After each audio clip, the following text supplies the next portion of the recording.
So once you've taken your photos, you can, on your phone, edit them. Lightroom by Adobe actually is free for your phone. It's limited in what you can do with it, and it's very complicated to use. However, it does, and I have posted all this in Blackboard, it does have tutorials to help you learn how to use it. You can use it on an iPad, you can use it on an iPhone, or you can use it on an Android phone. And it walks you through the link I gave you walks you through the process. It tells you, once you've taken your picture, how to edit, how you can make enhancements. Now, what I want to show you, let's see if it's going to let me do this. I want to get to this screen right here. It's not letting me make it larger, but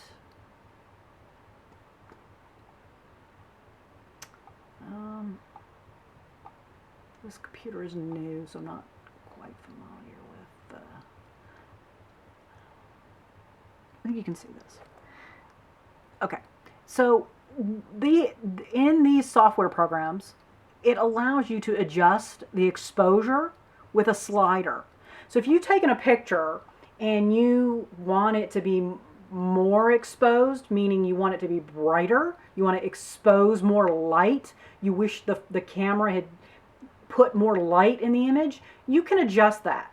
And I'm going to tell you, do this very slowly and incrementally to see how it works. You're going to have to be very careful with this. Very rarely do we move this all the way over and it's the answer. So you have this top slider that allows you to adjust the exposure of the image, and it basically makes it brighter or less bright. And exposure simply means that it's related to the amount of light that's in the camera. Okay? Contrast is how much black to white ratio do we have. So this allows you to adjust the contrast. The more you move this to the right, the higher key your contrast goes. The more you move this to the left, the flatter your image goes. Highlights, that has to do with the little pops of light that hit. Let's see, on his face, that's the highlight. This allows you to control those. You can make those brighter by moving it to the right. You can make them darker by moving it to the left. And then it allows you to adjust a whole bunch of other different things like color saturation, color temperature, and you can make adjustments to your photos that help you get better end results. Now, let me come over here.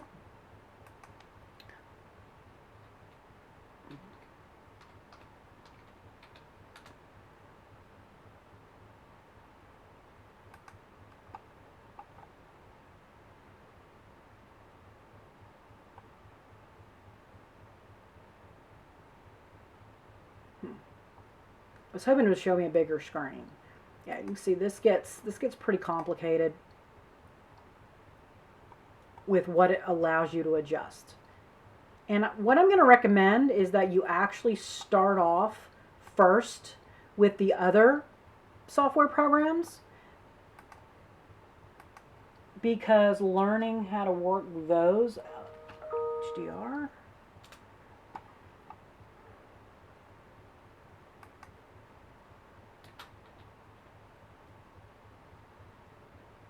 and then you start to move over to Lightroom.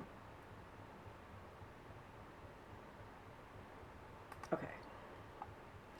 This is one of the two, and you can see that it is, you open the app and you open an image, and it allows you to make all kinds of adjustments to your photo. I was hoping it would show me some better images.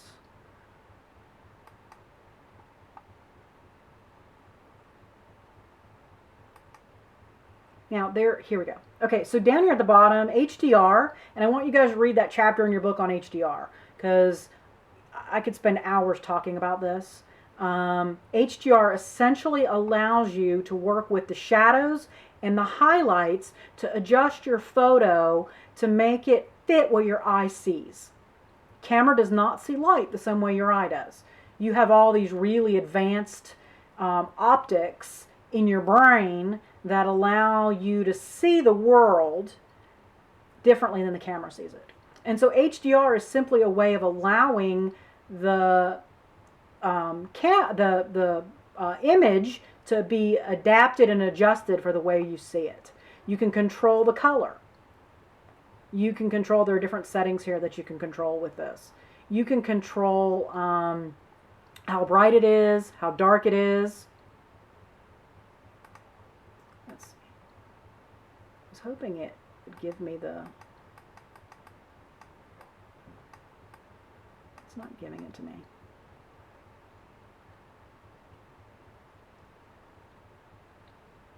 I actually have this on my phone, so I think what I might do is create a separate video where I show you how to use it. I really in this video just kind of wanted to talk about how you're not limited by working on a cell phone, that you have the ability to make edits to your images, and this is called post-production.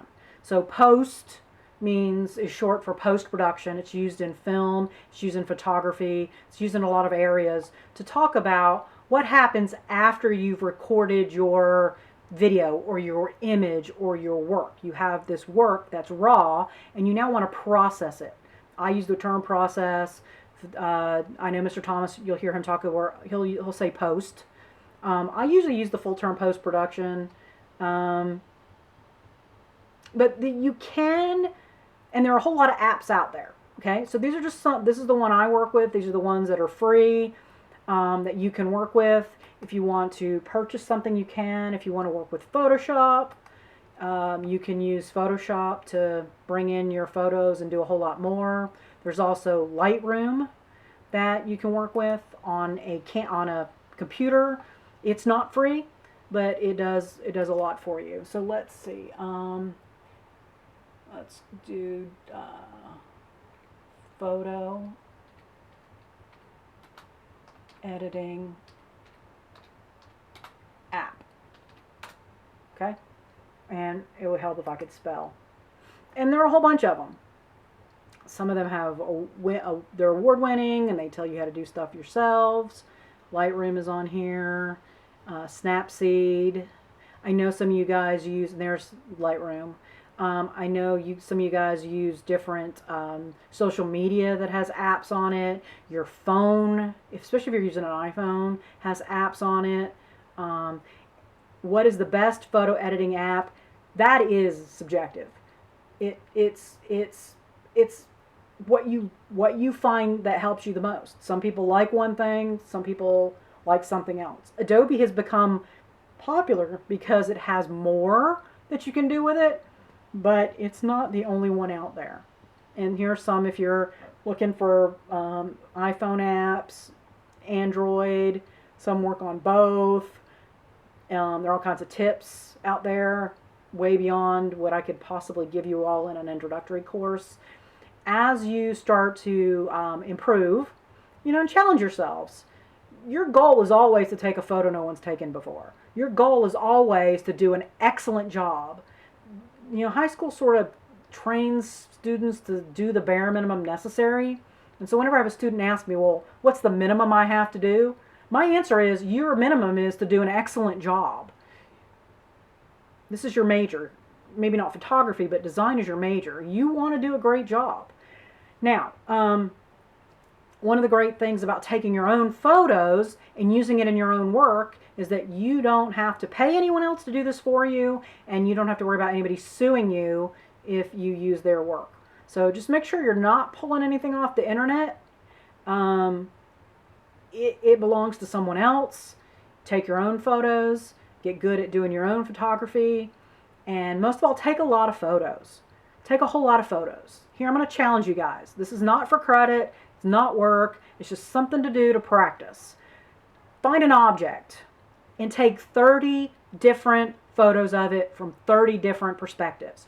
Low to the ground, medium, high above, walk around it, take different photos of it, wait for the light to change in the sky, take 30 different photos, and then start sorting through them. What makes this photo good? What makes this photo something I'm going to delete? And start practicing. And like with anything, the more you do it, the better you get at it. And this is definitely true in photography. I have been shooting since I was in high school. So my photos each year get better and better.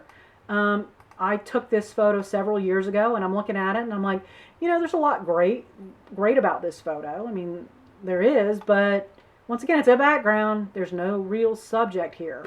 This might be a nice calendar shot, but so you start to critique your own work. You start to look at your own work and start to assess and evaluate your own work and say, how could I make this better, and grow from that.